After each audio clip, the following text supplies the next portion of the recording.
Welcome our viewers. This is African Renaissance Television Service Diplomat of the Month show.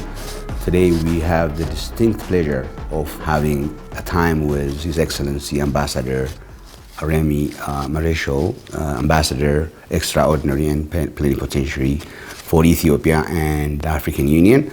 Ambassador Maresho has extensive international relations experience and educational background.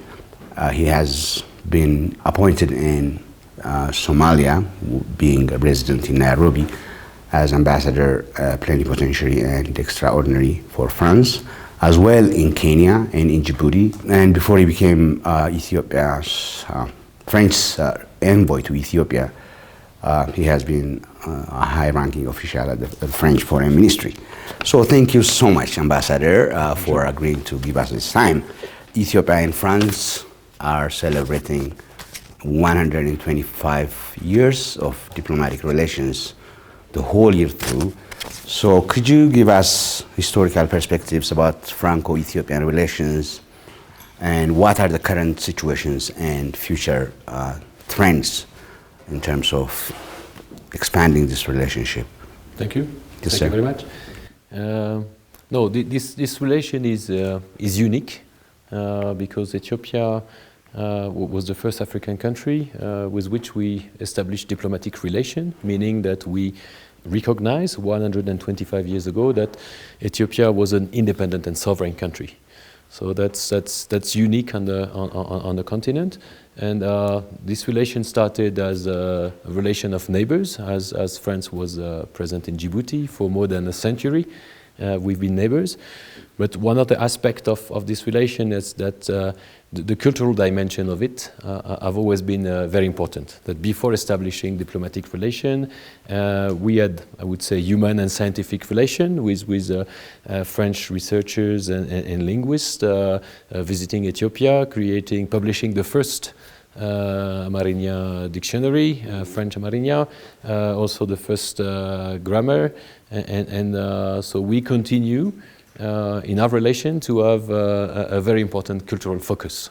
So that's one key aspect, and over this 125 years, we played I would say a specific role. We never tried to be the dominant partner, and then I think Ethiopian authorities wouldn't have accepted. They always kept a diversified partnership, but we played a key role in opening up Ethiopia to the world. So that's the physical opening up, and many Ethiopians are familiar with the first Djibouti Addis Ababa railway, which was a Franco-Ethiopian project. But that's the same applies to other ways to open up the country, with the first plane to land in Ethiopia, with the postal service, but also the important role that France and French people played in the modern education here in Ethiopia. After introducing the printing machine, the first newspaper were printed in French. We also established a large number of schools in the country. There were as many as 30 at the end of the 19th century, and we still have a very important footprint in the field of education through the Lycée Gebre Mariam that most of the Ethiopians know, but also through growing partnership between French and Ethiopian universities. So that's one aspect, and the other one, I couldn't be complete without mentioning what we do in the field of heritage. And as you know, at the request of Ethiopian authorities, we have accepted to take care of the preservation and restoration of the Lalibela churches, but we also very much involved here in Addis with the transformation of the National Palace into a national museum. Yeah. So building up on that, Mr. Ambassador, there have been French economic involvement all along from the 18th century up to now, as you rightly say, the newspapers and the Ethio-Djibouti and Ethio-France railway. What other business involvements are we looking for? Already we have some French companies, which I heard that 15,000 people have been one way or another hired by French economic involvement. So is there anything major economic expansion that your government is planning to do to Ethiopia? Yes. On the occasion of the state visit of President Macron to Ethiopia 3 years ago, the Ethiopian government, especially the Prime Minister, has requested the French President to come with investors, which means company not only scouting for markets or opportunities, but ready to invest, to set base in the country, to produce in Ethiopia. And that's what has been done in the field of agro-business, the most recent investment. But we also have a major investment in the field of energy with the geothermal production, which is only the beginning of a new Ethiopian adventure, as the potential is huge. So there's a major French investment, but also many other opportunities in the field of logistics, but also in the field of media with your colleague from Canal Plus, which created Ethiopian channels, broadcasting in Amharinya, and soon, before the end of this month, in Oromifa too. Oh, so that's we tend to raise the attention of the French company because of the huge potential of the Ethiopian economy. So I will not pretend that this is the only country to go and invest, because there are many problems that the companies are confronted with, especially with access to Forex, which is not a problem for the French companies alone, but which is still a bottleneck. But basically, my message, if there's only one, is that the potential of economic growth is huge in this country, bigger than others. And it is the interest of foreign companies, starting with French company, to pay attention to Ethiopia, to set base and look into the future. Thank you so much, sir.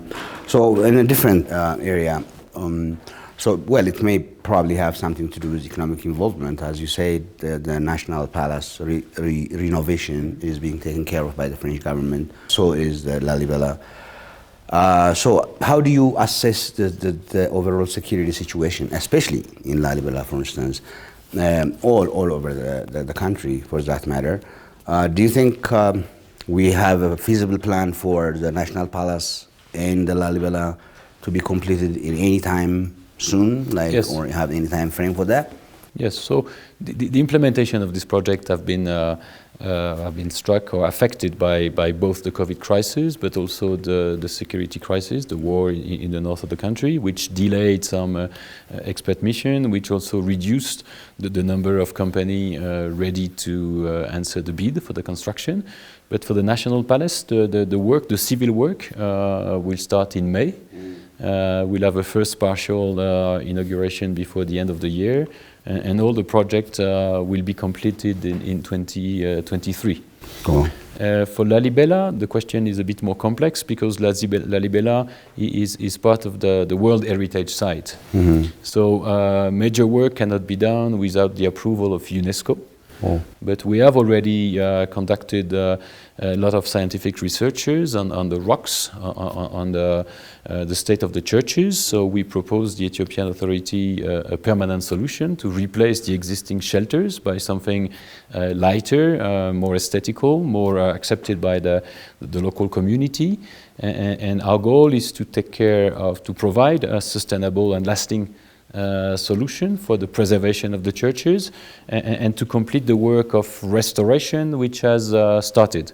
But for both projects, our goal is not simply to preserve the heritage, but also to transform the heritage into economic opportunity in order to allow Ethiopian authorities to develop more tourism activities. If you take only Lalibela, in recent years, Lalibela hosted something like an average of 40,000 visitors a year, which is very limited compared to the potential of the site. If you look only at the Eiffel Tower in Paris, we are around 20 million visitors. So I'm not saying that we should, the Ethiopian authorities should try and attract 20 million tourists in Lalibela. That would be too much for the preservation of the site. But our goal is to preserve the heritage in order to transform it into a tourist attraction. Oh, so in relation to that, maybe it has something to do with the security situation. As you said, that's why the number of visitors have significantly reduced as of recent. You can't compare it with Eiffel Tower, of course, but it has a potential, as you said. Did I hear that the French government has been commissioned by the Ethiopian government to do the damage assessment of the recent war? So we took part into the assessment. So we had just had a meeting yesterday with the team coming back from Desier, who had an assessment mission on the hospital that we will commit to rehabilitate the hospital together with other European partners. But we are also taking part in a broader assessment of the damages and the cost of reconstruction. And we know that it's not only a need for the population, but in order to reach a political settlement, population must be given the perspective of a full rehabilitation. Any hopes that the French government, on top of helping out in the assessment of the damage, any hope that you would probably get involved in the rehabilitation activities, actual rehabilitation activities? So the first one we have already clearly identified is the Desier Hospital. Okay. Now for the rest, it is much broader. So we need to have exchange with the Ethiopian authorities in order to know what is their priorities, and then to work together with our partners from the European Union, and then other potential partners. Okay, so let's get back to the festive topic of the 125th anniversary. I mean, I heard that, I was here last time, so I heard that there are successive events for the coming year to commemorate this important milestone in our country, in Ethiopia's and your country's relationship. So what are the major hallmarks or major events that you plan to do in the coming year? Okay, so it's quite difficult to answer your question, as we plan events for the whole year, which just started. So over the 12 months, each month we'll have a dedicated theme to show the depths of the relation between our two countries, but also the project. And that's the whole idea of the logo behind us. So we you see, we have very deep and strong roots, which allow us to plan for joint projects in the future. So each time we'll celebrate one aspect of our relation. We'll remind the past, everything we've done together, but also work on projects for the future. So among the 12 teams, so we have started this month with the French language, because it is the International Month of the French language. So we already had an event on the contribution or the French word, which have been included in Amarinya, and many Ethiopians do not know the origin of some words. Could you give me some, like 4 or 5? Oh, like the chemise, like the cravat, like the chauffeur, the dossier, the ministre d'État, the bureau, even the bureau, even the pomme, even so. Each one of them has a story that we're going to tell through short videos. But we also are looking into the future, so we'll have an event with the French Teacher Association. So that's for the French language. Next month will be dedicated to education and higher education. Okay. So we'll have at the Lycée Gebre Mariam an alumni day on April the 9th. But we also have events regarding other aspects of our cooperation, like with the Veterani College in Bishoftu. So that's for education. So the next month will be dedicated to press. Okay. Because as I just said, the first printing machine was introduced by French people. The first newspaper to be printed in Ethiopia were printed in French. So on this occasion, we'll have a meeting, a debate with Ethiopian press representative on May the 11th to see what we can do together in the future. So we'll do the same for archaeology, for transport, for many different themes. One will be dedicated to our common fight, and that's the month dedicated to De Gaulle and Haile Selassie, because as you may know, both of them lived in exile in London. And after the military defeat of the French army in 1940, so De Gaulle went to London, created the Free French Forces, and many Ethiopians do not know that the first involvement of these new forces was here in Ethiopia. And so French patriots and free French fighters came in Ethiopia to fight alongside the Ethiopian patriots in 1940. That's what led General de Gaulle to pay a visit to Ethiopia in 1941, but he came back later and had discussion with Haile Selassie regarding the multilateral system, regarding the Vietnam War at that time, regarding many subjects. So the two men had a close relation, and that's for us the opportunity to remind the Ethiopian that De Gaulle at Babaye in Piazza is not D-E-G-O-L, but De Gaulle, the French politician. Thank you very much. I know. I've been questioning that for so long. Thank you very much for pointing that out. I'll make sure that would be corrected soon, because I've always I mean it's historically significant, and it's very near to the municipality where the French engineers built, actually. It's part of the ownership, you know, like La Gare, the wording has changed. It means that it's now owned by the Ethiopian. Yeah. You know, like talking about the French. So you don't mind? No, I don't mind. You don't? I don't mind as long as people know where it comes from. Oh, okay. That would be a fair statement. So, coming back to some serious issues in here, what's your, I mean, you've been here for almost a year now, right? A year and a half, yes. A year and a half, yeah. So, probably half of it you might not have been around, but what's your assessment of the current situation in Ethiopia regarding the political, economic, and the military fighting that had been going on in the north, and to some extent is still? That's a very broad question. Briefly. I'm feeling we tend to be optimistic because we think that we are maybe at a turning point, that after both parties understood what we had been saying since the beginning, that this crisis could not have a purely military solution, we saw, like everybody, signs of opening on the side of the government, with the launching, the preparation of a national dialogue to be inclusive. And we also work very closely with the African Union to support former President Obasanjo mediation in a démarche which starts with confidence-building measures and should lead to a ceasefire, then negotiation. So we are in support, we're not mediating, we're available to support any efforts of mediation. Now, regarding the other aspect of your question about the economic situation, so the Ethiopian economy has been impacted by the war, first by the COVID, then by the war, and then it might be also impacted by the consequences of the Ukraine invasion. And in that field, we have been very supportive of the reform initiated by the Prime Minister since the beginning. So we have a team of expert technical assistants working together with the Ministry of Finance to work on specific subjects like the PPP management, like the management also of the state-owned enterprise and the creation of a capital market. So all this reform deserve to be fully supported. We're not saying that we have in France the best model, but it appears that France and Ethiopia have a lot in common.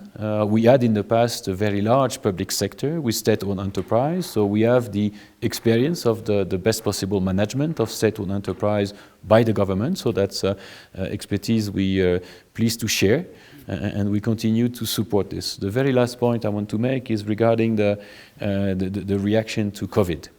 So COVID had health impact, so that's the crisis for which we provided 20% of all the vaccine used in Ethiopia. That's around 9 million vaccine. But the most important is the project we have to support Ethiopian small and medium enterprise impacted by the COVID. So we are working with the Ethiopian authorities to provide financial support to this small and sometimes very small Ethiopian enterprise, so that they can cope with the financial impact and resume their activities and continue creating jobs. Thank you very much, Your Excellency, Mr. Ambassador. I just wanted to bring you back to the national dialogue issue in Ethiopia, because the last time I heard you were saying that you were willing, not personally, but the French government might be willing to consider extending support to make sure that this would succeed. In that field, like if it is asked. Yes, if asked. So that's the most important. Exactly. So to state the obvious, we are not Ethiopian, and we don't pretend to know better than Ethiopians what is needed for Ethiopia. So, but if and when the government needs any kind of of support, political, technical, whatever, will be available to provide this support. So the national dialogue can only be an Ethiopian-led and with the participation of all Ethiopian. It should be as inclusive as possible if he wants to be successful. So we witnessed the war as a major pain for all Ethiopians, that there was debate about the winner, but the thing that cannot be debatable is that the loser is Ethiopia, can only be Ethiopia. So as a close partner of Ethiopia, we'll do whatever we can at the request of authorities, once again, to provide assistance and to contribute, if we can, to the success. You don't impose, of course. How important do you think is the word inclusive in this whole process? I think that's key. It is, eh? Yeah, because I heard you say the other day, it is the most pivotal word is inclusive. So it is. It is. Yeah, If this dialogue is, the ambition of the dialogue is huge, to try and solve many open questions that you know better than me. But so beyond peace in the short term, there are many things to be discussed among Ethiopians about what does it mean to be Ethiopian in 2022. That's not a question for me, but for you. Yeah, well, I mean, it is going to be a very, hopefully, because I am a very optimist person by nature, but from the way things are going, I've always been, from the way things are going, in 2022, Ethiopia is going to be shining again. It's on the way. That's how we are seeing it. Coming to this, there is just one other question I wanted to ask you. I'll give you a chance to talk to Ethiopian people, whatever kind of message you may have at the end of the interview. I'll give you some time to share your thoughts, because from your experience, from the love that you have for this country, from your expertise in the Horn of Africa, I'm sure you would have a good assessment and advice or recommendations on the way forward. We were coming from the South Gate at the embassy, and then today as well, and the last time at the launching ceremony. I see that it's a humongous embassy compound. As you said last time, it's the largest and the oldest embassy in Africa. Yes. I remember last time when the reform was introduced to Ethiopia and the Ethio-French relationship were so cozy, it was being said that there could be a consideration to give up some of the parts of this compound, because I heard that it's 37 hectares of land that its embassy occupies in this relatively impoverished part of the city. So do you have any plans like to make it accessible to the public or give part of it? Exactly, and that's one of the 12 events of the month. So one of the team will be Ferençay Legation, because all the neighborhood is called Ferençay Legation. So we will celebrate our relation with the neighborhood, but we also have the plan to open the park, I mean the wide part of it, for the visit of Ethiopian and non-Ethiopian schools, for the children, the students, to discover biodiversity, to be sensitized to the need to preserve environment. And so to discover the species we have here, and not only the trees, but also the animals, and for that the opening of the park to schools be part of the curriculum of the student regarding environment.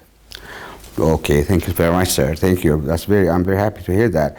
As I said, I will give you a chance to talk to the Ethiopian people directly, because we have a wide range of audience listening to this interview.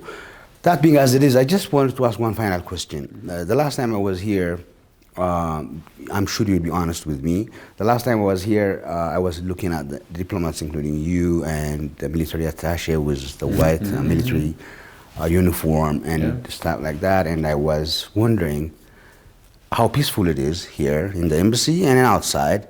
I just could not help contemplate.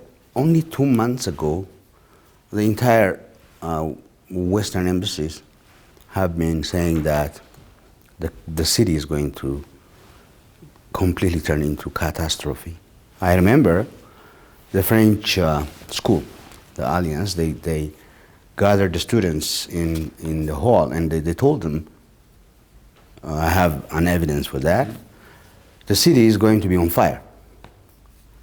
So you need, for the kids that they were telling them, so you need to run out for your lives.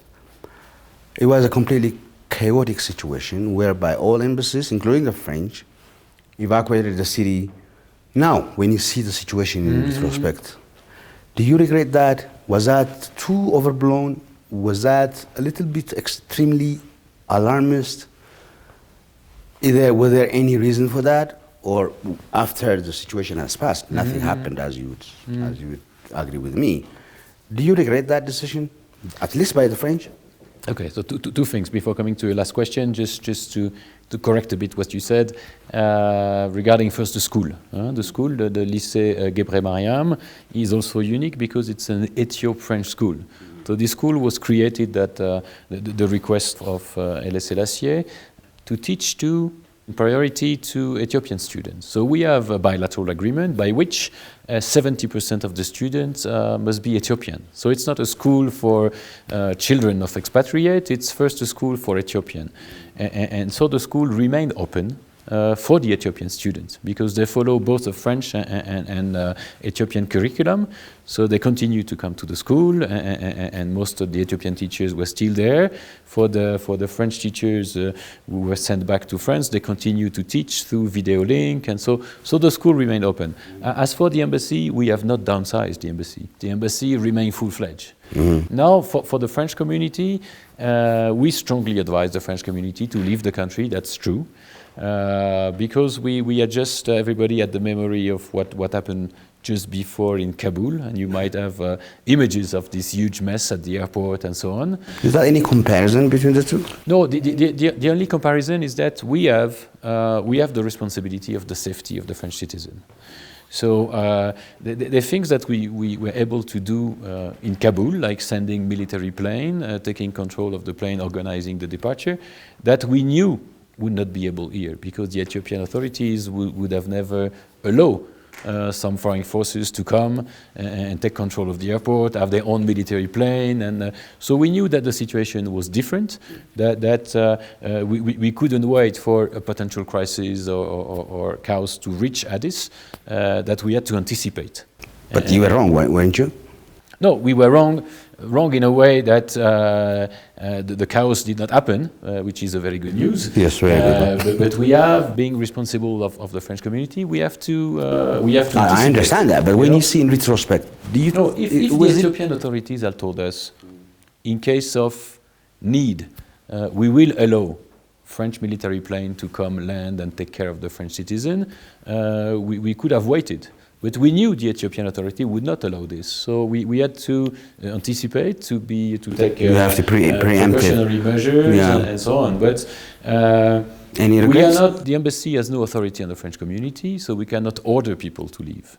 So those who volunteered to leave left, but 1/3 of the French community decided to stay. Because they have their business, they have their life.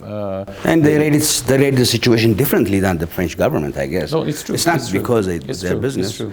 I think they saw the picture correctly than the government. I would think so. So thank you very much for that clarification, sir. And finally, what message do you have as an experienced diplomat, as a person who has extensive experience in the Horn of Africa, including Ethiopia? What message do you have for Ethiopian people on the coming year and the French and Ethiopian relationships in the future, sir? No, thank you very much. So one of the characteristics of this very long-standing relation is that it is a relation of mutual respect, and I wouldn't wish to lecture or tell the Ethiopian what they have to do about Ethiopia. Ethiopians know Ethiopia much better than us. So I'm not saying you should do this or you should do that. It's for the Ethiopian to decide. My point is that for the past 125 years, we have always been a reliable partner. It means that we never left. We had good relation with each and every successive leader. We continue to work closely with the Ethiopians. So if I have only one message, is that we wish to continue to be a relevant and reliable partner that in case of hardship, like in case of success, we wish to stand alongside and to be a trusted partner. Thank you very much, Mr. Ambassador. Thank you. It has been a very insightful and enlightening discussion in the sprawling embassy compounds of the French Republic. Our viewers, it has been a very exciting opportunity to get to talk to His Excellency Ambassador Remy Maresho. He has been giving us his reflections about the 125th anniversary of the Ethio-French relationships and the continuing collaboration between Ethiopia and French in the years to come. Thank you very much, and see you next time on the Diplomatic of the Month show. Thank you very much, sir. Thank you so much. Yes, sir. Merci beaucoup. Merci.